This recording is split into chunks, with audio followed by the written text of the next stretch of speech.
never get enough of our intro. Hey, security peeps. I am Renee Small, Cybersecurity Super Recruiter, helping awesome leaders hire great talent. And it is CISO Thursdays today. Hey, everyone. So we are excited. We want to get started right away. Before I get into introducing my co-host and our awesome guest for today, please subscribe to our YouTube channel below. Please subscribe and make sure that you are connecting with us on YouTube. We also have a Breaking Into Cybersecurity LinkedIn page, right, Chris? Chris will jump in and talk about that in a few. We have a Breaking Into Cyber LinkedIn page. We're going to be streaming from that page too. So we're going to be pretty much getting everywhere. So please make sure to do that. And when you're listening without video, make sure you subscribe to us on your favorite podcast channel. Anything else, Chris? No, you hit it all there. Okay, excellent. All right, my co-host, Chris Foulon. Hey everyone, just happy to be here. We have Adrian on, so I know he has several passionate ideas that we wanted to talk about that hits the heart of what this podcast was created for. So I really wanted to bring him on and have a spirited conversation. So without further ado, Adrian. Yeah, thank you. I think if you stay long enough in an industry, I'm sure we're not special. All you have are passionate opinions on things, very strong opinions on things. So, won't be an issue there. Did you want me to give some background or? Please do. Let our audience know who you are if they might not have been familiar. All right, I guess I'll start with the present. I'm currently the host of the Enterprise Security Weekly podcast over with the Security Weekly crew. Paul Asadorian is my boss, and my other job there is I test cybersecurity products, to see which ones are worth using and which ones are, not. I felt like it was a gap in the industry. I mean, you see a lot of antivirus testing and stuff like that, but not a lot of how many people do I need to run this tool? Are we going to be up and running in a day, or, is this an 18-month project? Like maybe deploying a SIM or something very complex. It's something I've been wanting to do for a long time in my career. But I got pretty humble beginnings. Never finished school. Wasn't sure that I wanted to do computers for a career. So my fiance at the time convinced me to just drop out of school and try it. So did tech support back in the days when we did dial-up internet. So that was a huge lesson in patience. Anybody from all walks of life calling you on the phone to say my internet's not working.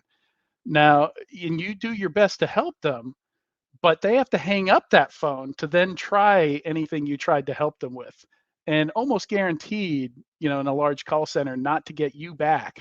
So they're dependent on you taking good notes if whatever you suggested or had them do didn't get them online. Now they're going to talk to somebody else in 20 minutes, after they wait through the hold times and everything. So very,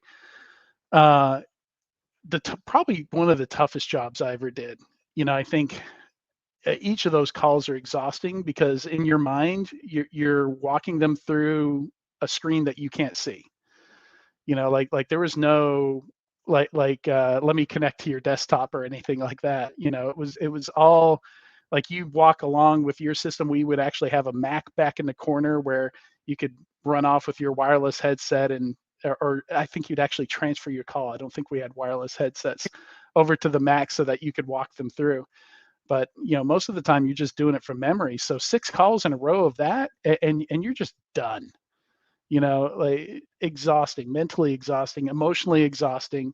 Sometimes you'd have like a husband and wife both on the same call and they'd be arguing with each other. Like the first 20 minutes of the call would be them just blaming each other for the modem not working. So that is hilarious. What year was this?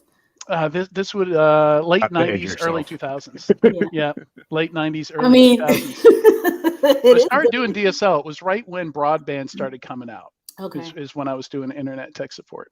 Okay. Um, yeah, and thank goodness for that, because modems were hard. That's so So what funny. got you into security? Yeah. So, a good friend of mine. So mostly, my parents buying me a computer for college.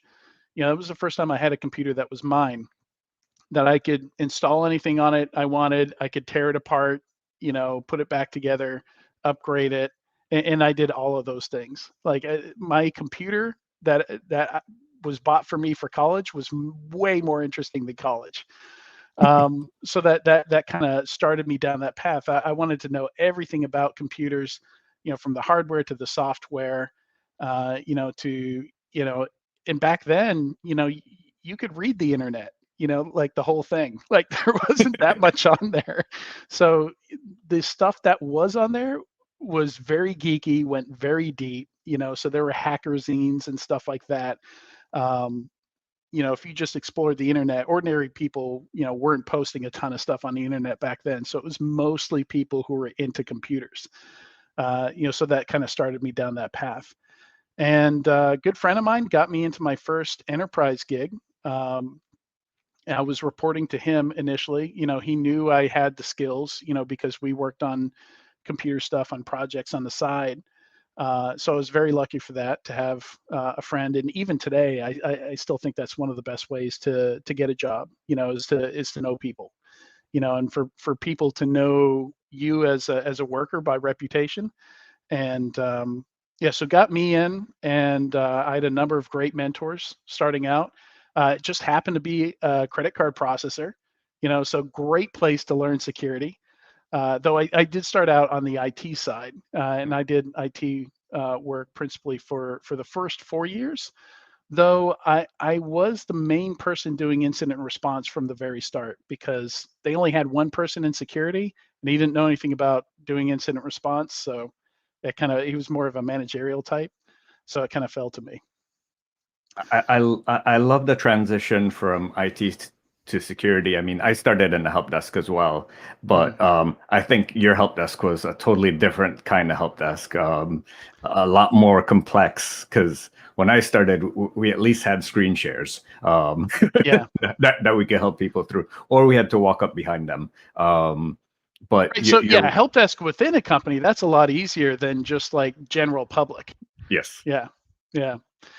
But yeah, so I worked my way up to security in that job. I was third, fourth hire in security, so they let me do anything and everything I wanted to do, and I did. Wow, And nice. I did my best to burn myself out in that job, but it was all self-imposed. Learned a lot of good stuff. I was young, so 60, 80-hour weeks wasn't a huge deal for me back then. I didn't need naps as much as I do now. And after that, I got kind of sick of the same problems I couldn't solve there. So I moved into consulting. I was a PCI QSA, which is kind of natural coming out of a credit card processor, and a pen tester. I always wanted to be a pen tester. So it was, when they asked me if I would mind doing some PCI work on the side, of course I said sure, because I really wanted that pen tester job. And of course, once I get in there, I think at one point working for that consulting firm, I was the only QSA there. So I ended up doing a lot more PCI work than pen testing, but still, it was amazing when I got to do pen testing stuff. Adrian, can you explain to everyone what is a PCI QSA for the folks on here that are breaking into security that have never heard that, and the folks who are in security and never heard what that is? So the payment card industry data security standards, I hope I got all that right. Jeff Mann will correct me if I'm wrong. But any company processing more than 1 million credit cards a year, and the rules are, you might do under that and still have to have a QSA come out. But a QSA is basically an auditor that comes out and checks and makes sure you do everything that's in the standard. There's 300 plus requirements in there that you have to meet. And if you do that many transactions, somebody's going to come out once a year and check that you're actually doing it. They're going to ask you for evidence. They're going to look at log files. You're going to send them screenshots, showing that antivirus is installed and running on all the systems it's supposed to be, stuff like that. And at the end of that, you get a report on compliance, a ROC that shows that you've done everything. If you didn't, you have to do some remediation. Maybe you have to extend your deadline or something like that. It's a very stressful process for a lot of large companies that have to be PCI compliant. And technically, anybody who takes credit cards, periods, has to be PCI compliant. But the vast majority of merchants out there are small businesses, so they self-assess. They do what's called a self-assessment questionnaire, and they just check all the boxes and say, yeah, I'm good. But of course, there's less exposure there. Like cyber criminals aren't going to target a coffee shop when they could target a Target. Right. Well, let's talk about the shiny pen tester dream that you had, that so many coming into this industry, they might know one of two roles, a SOC analyst or a pen tester. Yeah. Exactly. So like why the pen tester, and do you find that those two roles are even remotely entry-level type roles? Yeah, so pen tester, definitely, I would say no. I mean, it depends on how your pen testing firm runs. So pen testing is a great opportunity to build kind of that junior pipeline, have apprenticeships.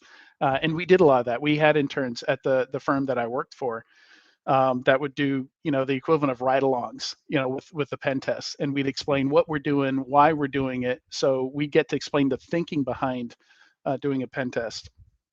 And I think one of the easiest traps you fall into, like I remember having folks saying, okay, I broke into the database. Now what? They don't know SQL. They don't know any SQL query language, anything like that. They don't know the structure of a database. They may not even comprehend the idea of what a database is and what might be in it, and how to look through it. So starting out, definitely for the first 10 years, for the first half of my career, I was very solidly on team, no, you've got to get an IT job first before going into security. Mm-hmm. Because security is very much a second layer job, a second layer role. Like there's no security without something else underneath it. There's application security, database security, network security. Like if you don't understand applications, networks, or databases, you're going to get lost real quick. Or at the very least, you're going to have a hard time having a conversation with the developer, the database administrator, or the network administrator. And they're not going to have respect for you. They're not going to give you the time of day. They're going to be, at the very least, irritated that you're telling them what to do and you don't understand what you're asking. So that's, there's kind of a social aspect of it as well as the technical side of things. It's much easier to build that rapport if you've been in their shoes, if you've done that job. Or even if you were a Windows admin for 4 years talking to a network administrator, at least you've done some kind of admin job. Like you understand maybe not the network pieces, but you understand the grind that they go through on a day-to-day basis, the challenges they have, the constraints they have. There's a better chance you're going to understand when you're asking a whole lot versus something very simple. Absolutely. And sorry, Renee, go ahead. No, I said you're absolutely right.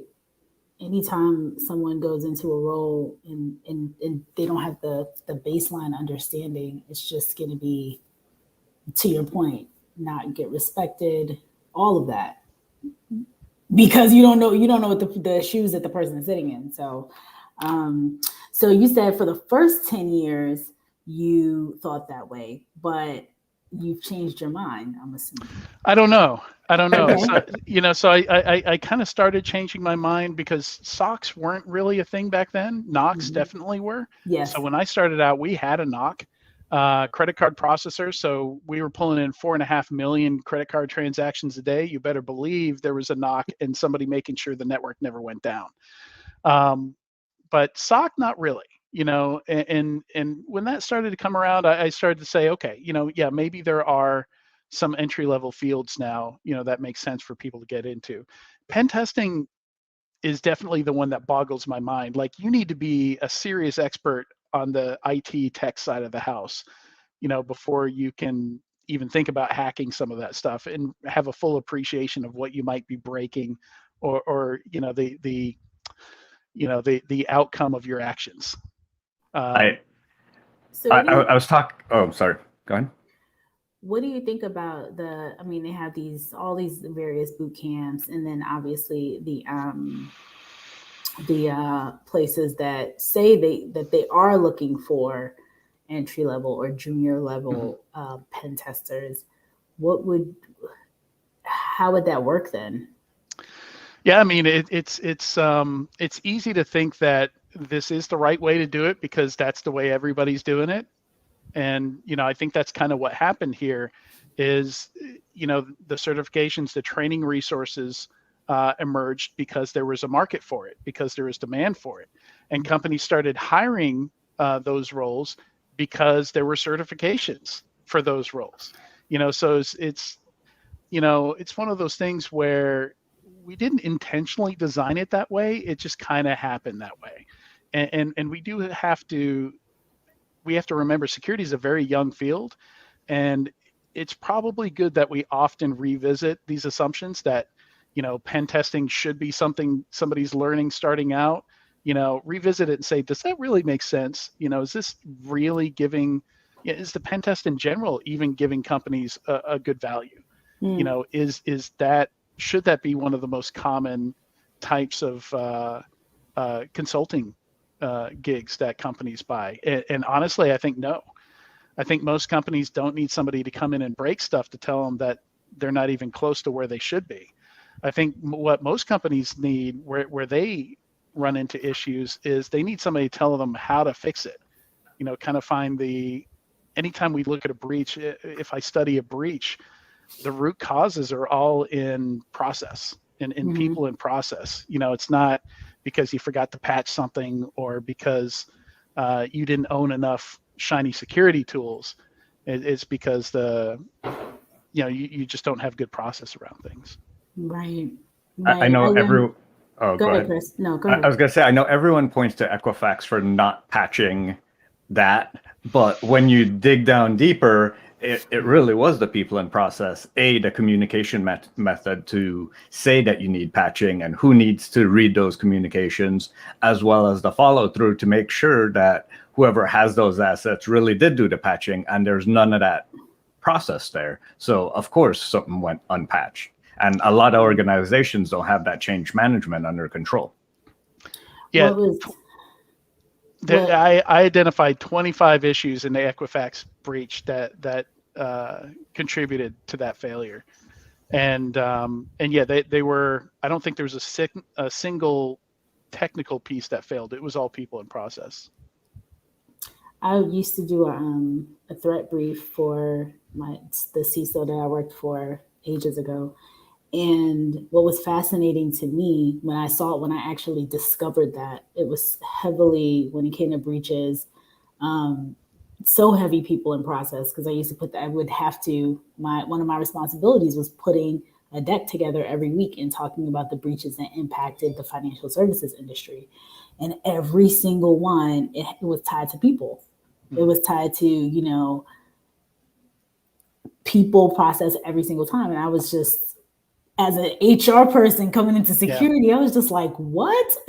This doesn't make any sense. And a lot of the people ones, I think, actually are process ones. Process. Like, it's easy to blame it on the intern for coming up with a bad password, but who put them in that position to where they could even choose a bad one in the first place?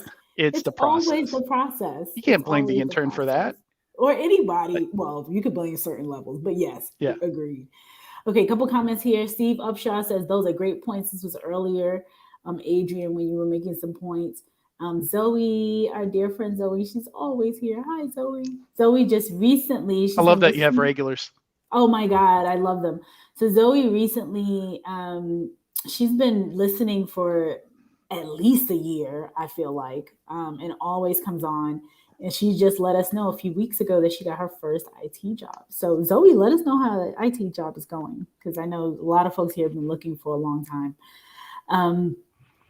So Mike, who's behind the shadows, says, I attest that I am secure. That's when you said that people self self-attestation. Yeah. So, exactly. I think this is Mike again. I'm not sure. Well said. Security is better understood in practice when you've got a good understanding of what you're charged to secure. Very, very true. So a good, anecdote on that. I remember hiring a guy, and this was back when degree programs first came out for security. And this was one of the first resumes I'd ever seen with any kind of cybersecurity degree attached to it. And it was a forensics and investigation degree. And I hired him because, one of the many hats I was wearing is I was chief incident responder. I was like, this is great. Like, this guy will be able to do a much better job than I've been doing at incident response. And I can pass that hat to him. And I found that really what he learned in getting that degree was how to use a tool. Like they used access data FTK. So knew how to load up an image, knew how to use all the features of this tool. But when I handed him an investigation, no idea whatsoever how to run an investigation. So he loads the disk image in and does a search for password. Like, why did you search for password? And he's like, I don't know. Yeah, just no idea of how to piece together. They weren't teaching. I don't know if that's changed today, but they weren't teaching any investigative skills. They were just teaching you how to use the software. And they, again, that's just I think another good point there. You got to understand, the thinking behind security, to be able to put any of these tools to use. For sure.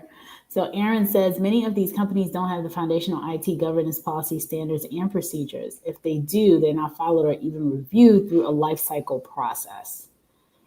I think a lot of companies do have it, depending on the size of the company, but I agree with that second statement. Well, there's a lot of policy that just kind of exists because somebody said there needs to be policy. It's a very different thing to have policy that's actively, evolving with needs and threats and things like that.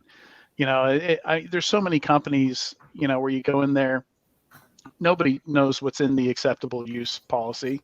Nobody's following any of that, or the policy makes certain things painful so everybody knows how to get around them, and that's, policy for compliance versus, policy for security.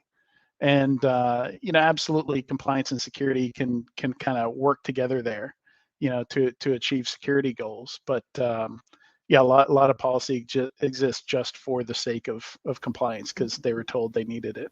Right. I mean, probably the most common place, like for PCI, like there are companies that specialize in just pay us whatever $1,000 and you can download this set of policy templates. And like people won't even take time to replace their company name in the policy templates, and the auditor comes in. It's just like Acme acceptable use policy. Hilarious. I wanted to go back to an earlier point that you mentioned, Adrian, in regards to the gap between the individual that had the certification versus what you were looking for as a hiring manager. What are some of the things, in your point of view, that we could do to help close that gap and to help better prepare the pipeline of talent coming through to be ready for the workforce? Yeah, so the first part of that, and coming through telling my own story of how my career has progressed, after I was a consultant, I went back to the enterprise for a little bit for a CISO role. And I thought that was the only career path in security. I thought, it was either, you could stay a pen tester forever or you go on that CISO path.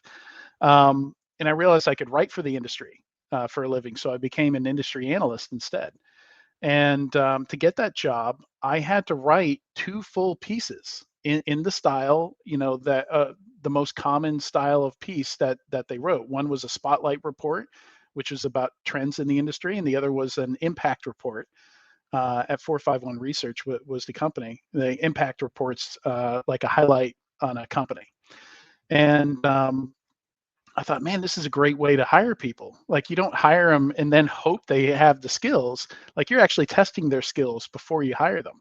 And actually, even before this, when I was hiring pen testers, our first full-time pen testers back at the credit card processor, that's how I hired them. Is I actually set up a system for them to do a pen test on, and I pointed the applicants to it, and only one of them actually did the pen test and turned in a report, wrote a report and turned it in.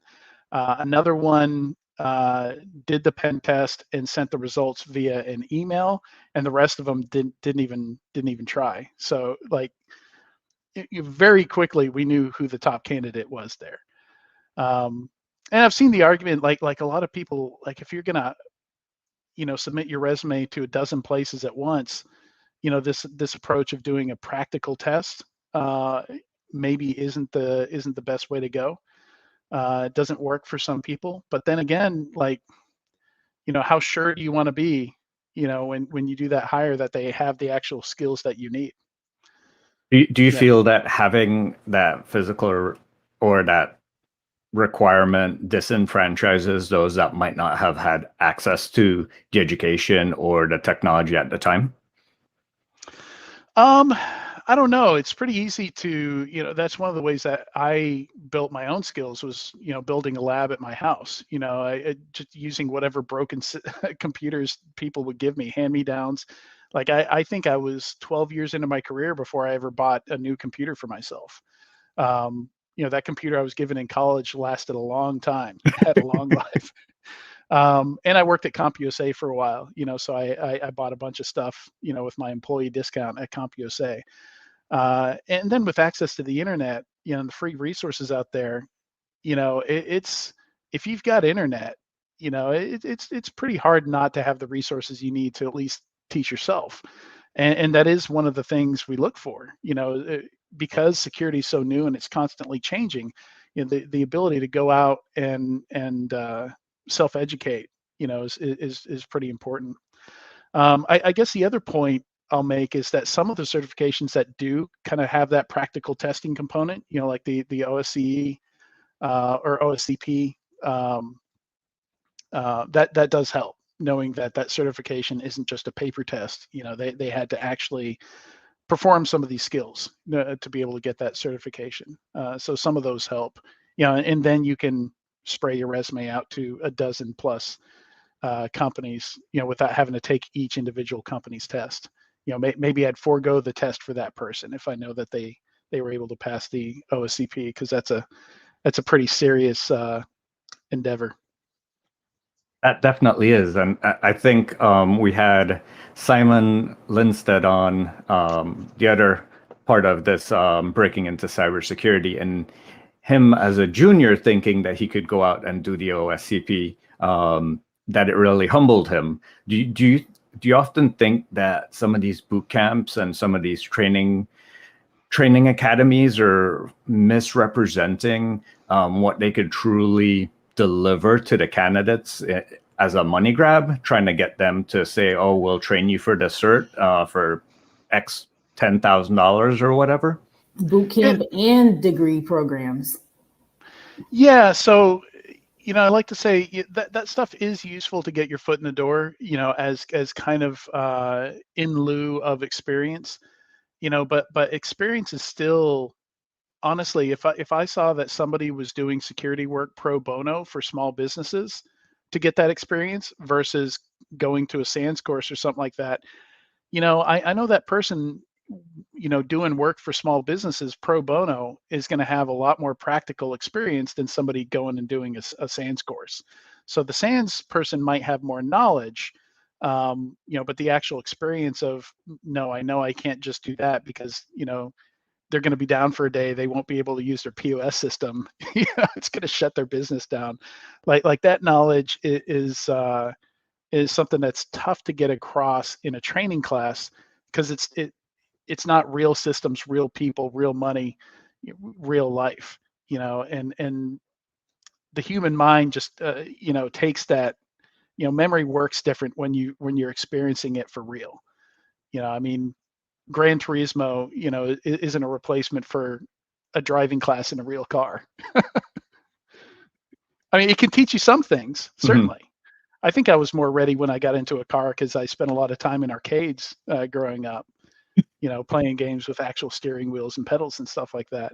But still, it doesn't give you the feel of moving around 2 or 3 tons of metal and glass. And I guess going back to one of the earlier things you said in regards to pen testing and knowing the impact that you would have when you're testing on a certain system, would you say that those that are potentially newer to the field and they don't understand the impact that manipulating those variables has on the business, that potentially is one of the main concerns for it being an entry-level role? Because while we grow in failures, we don't want it to happen all the time. Yeah, we see that in bug bounties too. So a lot of the folks that participate in bug bounties will submit stuff and then get angry when it's closed as a non-issue. Like they'll find some cross-site scripting somewhere. All they know is that the tool they're running said that this was, like they don't kind of have that concept of false positives down, or that the experience to be able to understand the logic behind the application and why that cross-site scripting bug is not a security risk. So it's we see that commonly there too, and it's just a recipe for disaster with a lot of clients. I've seen a lot of arguments emerge because of that. I've seen another thing is there's some very good pen testers out there that have never worked on the enterprise side. And I've actually seen pen testers ask to extend a gig just so that they could get an exploit working. Like there's zero value in it for the customer. Like it's just something that's selfish, that they're doing for themselves just to have the satisfaction of pulling off that exploit. And when we look at the real world, like when we look at the Verizon DBIR, bad guys aren't exploiting stuff. Yeah, it's fairly rare. I mean, it absolutely happens when there's some low-hanging fruit out there, like when the exchange vulnerability was out there. Absolutely, people will jump all over it. But generally, people aren't going to go out of their way to make an exploit work. They're much happier to trick somebody into clicking a link in an email or something like that. So it's understanding. I guess it's empathy in a way, and it's kind of emotional intelligence of understanding, why have they hired me? What is the purpose of my job? What are they going to get out of this pen test? And if it's, your own satisfaction in getting an exploit working, like that's not what you're getting paid for. Or it shouldn't be. Do that on your own time. What do you think, as up and coming security folks, people who are looking to break into the industry, what they should be focused on? What do you think they should be looking at? If you could give them, our audience, some advice. Honestly, I've come around full circle in that I still think it's good to have a strong technical base, and the best way to get that, especially in a if you're going to go into the enterprise field, and you're going to be in the position of telling other people in the enterprise, to fix their stuff, telling them, where they've made mistakes, it's going to help you so much to have been in their shoes, to understand their job and their role. So I think that's still, and I've been mentoring people, and entry level in security seems almost non-existent anyway. Right. Except for some of these SOC jobs that are, far between.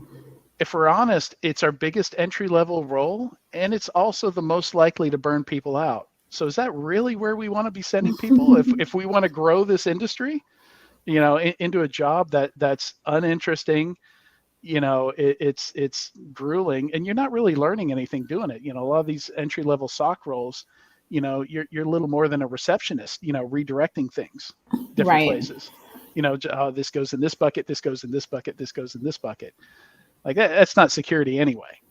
Like the things that you're putting in buckets are security related, but the job itself, honestly, I think that level of the job just needs to go away, and instead make those people apprentices. Make those junior roles. Make the bottom level somebody who actually does some security analysis, who automates away some of that work that a level one would actually be doing. And because the SOCs you see that are really successful, and some people would argue that the SOC is just a symptom of a problem and should go away anyway, are ones that can automate away that those boring tasks, that burn people out, that nobody wants to do anyway. So I think that's what we should be focused on, is making, invent the entry level job and make it something, that develops people, that develops their skills, creates a pipeline for people, and doesn't burn people out. I think what would be It's too short-sighted. It's very short-sighted. It's totally short-sighted. Like, I think what you're describing sounds so, very similar to what they have going on in other industries. Like, it's always mind-boggling to me that there isn't a collective,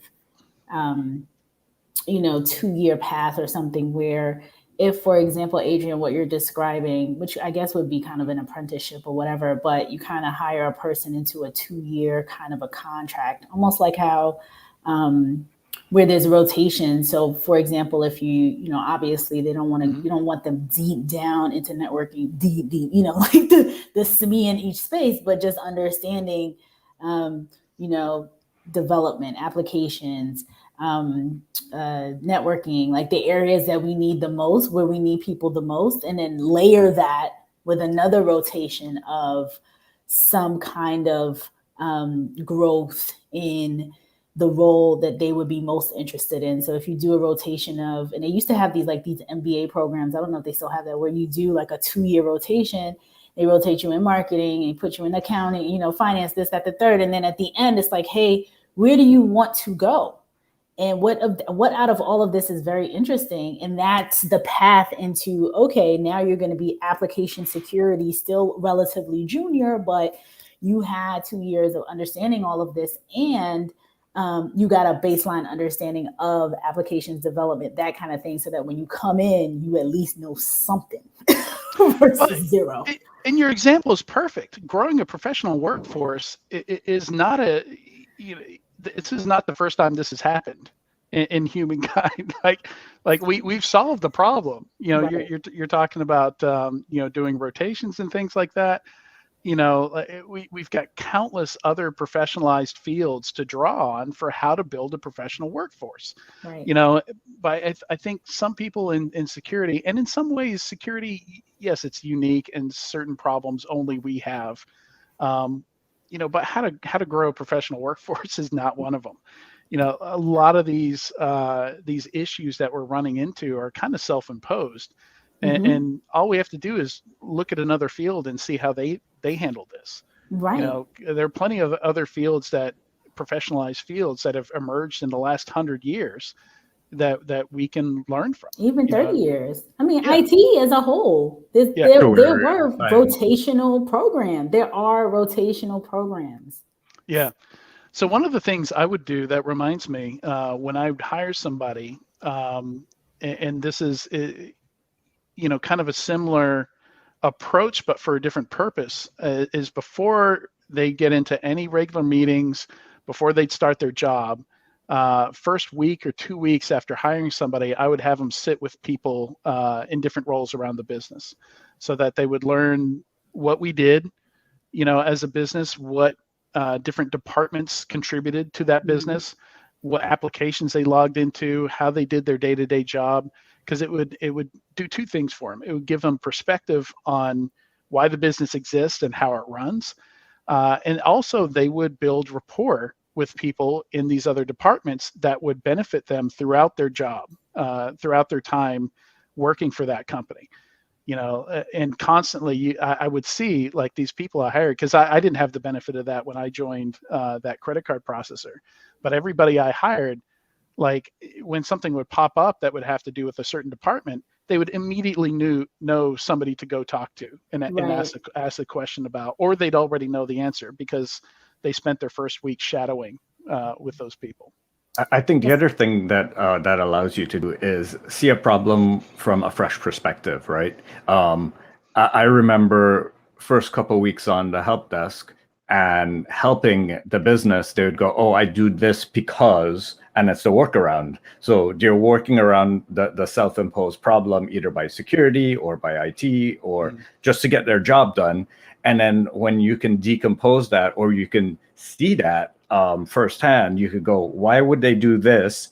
And then how can we make this process better just by viewing what's happening as well? So perfect example. At the credit card processor, we had a database administrator who specialized in improving performance of databases, changing configuration, stuff like that to improve performance.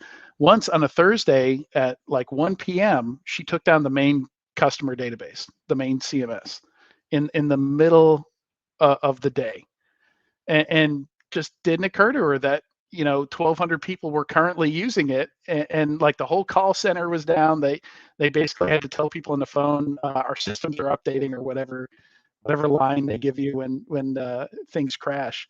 But yeah, she just to apply some settings, some performance enhancements, she needed to restart the database.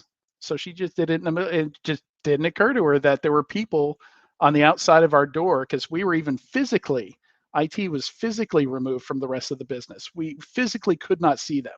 The door we came in and out every day, where we parked our cars, you never had to see any other people in the business.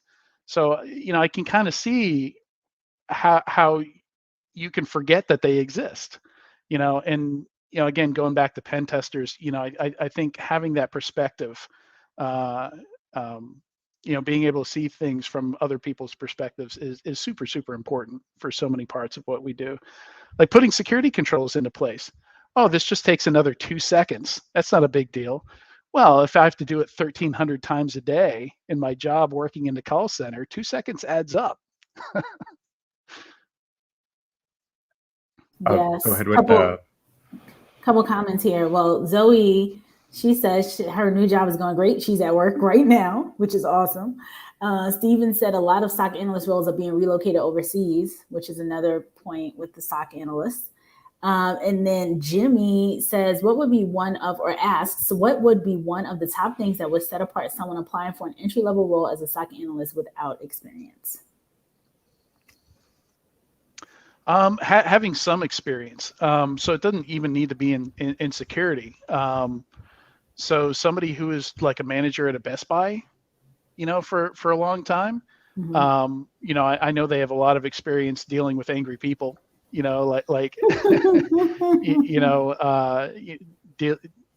understanding how to deal with problems, how to solve problems. It's not just security experience that's valuable in security. There are a lot of great interviews that have come out in the last couple months with Andy Ellis on a couple different podcasts, and he talks about how he hired people completely outside security into security roles. Like if he needed somebody to write a security report, he'd hire a journalist. If he needed somebody to educate people, internal employees on security, he'd hire a teacher. So instead of thinking, what security person can I hire to do this security job, he's thinking, well, what is this job at its core? What are the requirements? If it's to educate someone, why wouldn't I hire an educator and then just teach them a little security? And even talking with my friend Ryan Huber when he was over at Slack, he was telling me, moving in, and this was early on in the DevOps movement, which was just a complete flip of how we did everything in IT, including how security got handled. Yeah, he would tell me it was easier to hire developers and teach them security than to hire security people and teach them, to solve a problem by writing a script when they ran into it instead of looking for a tool, or, they might not even see that it was a solvable problem. But it's totally different. Go into a place where the security team all know how to write code. Very, very different vibe than in an organization where a commercial tool exists to do everything. There's some places I've gone into where there's no one really doing security. You have a lot of operators, a lot of people who do the operation of tools, but nobody's really security minded or thinking about security. They're thinking, I'm going to log into the SIM, the IDS, the whatever, and it's going to have a list of tasks for me to do. Speaking of code, there's a very popular poll that was on LinkedIn a couple days ago, maybe a week ago. Should coding be a requirement for security? A requirement, no. So I mean, like I just said, if I need somebody to teach security awareness full time to employees, they don't need to code. So yeah, there's still roles where you don't need to code, like writing about the industry. When I was an industry analyst, I didn't need coding skills to do that. But to get the experience to get to that point, I had to write a lot of code. But in general, with like security engineering roles, if engineering is anywhere in the title or the job requirement, absolutely. Even more so, like the vendors love to say, when you ask the vendors if their product can do X, Y, or Z, oftentimes they'll tell you it's got an API. You can do anything you want if you know how to code. Is and the response from most security teams is, well, nobody in our team can write code, and we don't have 5 Python developers just sitting on their hands with nothing to do. So that doesn't help us, security vendor. So absolutely. I mean, you're so much more valuable to an employer if you can, and again, you don't have to be, writing full applications. You're not, writing React front ends. This is the ability to automate something in Python, or to write some shell scripts to automate jobs and things like that. Like that's a lot of the coding, which, I mean, you can really get up to speed on in 2 or 3 weeks, honestly. Like that's one of those places where like a Python boot camp is going to be worth the money to add to your skill set. Nice. Eric says here, communication is a key aspect for development of cybersecurity liaison roles and knowledge management. Very true. Yeah, we should rename soft skills to essential skills. Mm-hmm. Because you're not soft at all. They are not soft. It's necessary. Yeah. Eric says needing to write code should be seen as an opportunity to learn and educate, not a showstopper. It depends on where you're going. Like some businesses, 100% going to be a showstopper. Like if you're going into a large financial institution, you can get away with not having coding skills because they're happy to hire, a couple hundred security people. Mm-hmm. But pretty much anywhere else, like especially any kind of new tech company, anybody doing DevOps, anything like that, got to have it. So it depends on where you're applying. What are your thoughts on developing auxiliary roles like GRC, security awareness, other type of analyst type roles like threat intelligence analysts or all source intelligence analysts that are just gathering information and relaying it to the business? What are your thoughts on growing the pipelines for those areas? Because you don't often, or those roles aren't often taken into consideration when we're building a security team. You think the SOC, the pen tester, but these are all roles that are critical as part of security operations as a whole. Honestly, like a lot of my favorite people to hire for those roles won't have a traditional security background. For intelligence, tons of great people coming out of the military with those mindsets, that can do that kind of stuff. GRC, some of the analyst roles, anybody who's worked in loss prevention, or any kind of fraud department, within like a large financial institution, something like that, has a great mind for that kind of work. Yeah, I mean, you don't necessarily have to hire security roles for that kind of stuff. A lot of those skills are best developed outside of security. in various different places. Because again, a lot of those places, it's easier to get that thinking down that you need to understand what the goal is in that role, how you can be effective in that role. Like in fraud, it's very straightforward.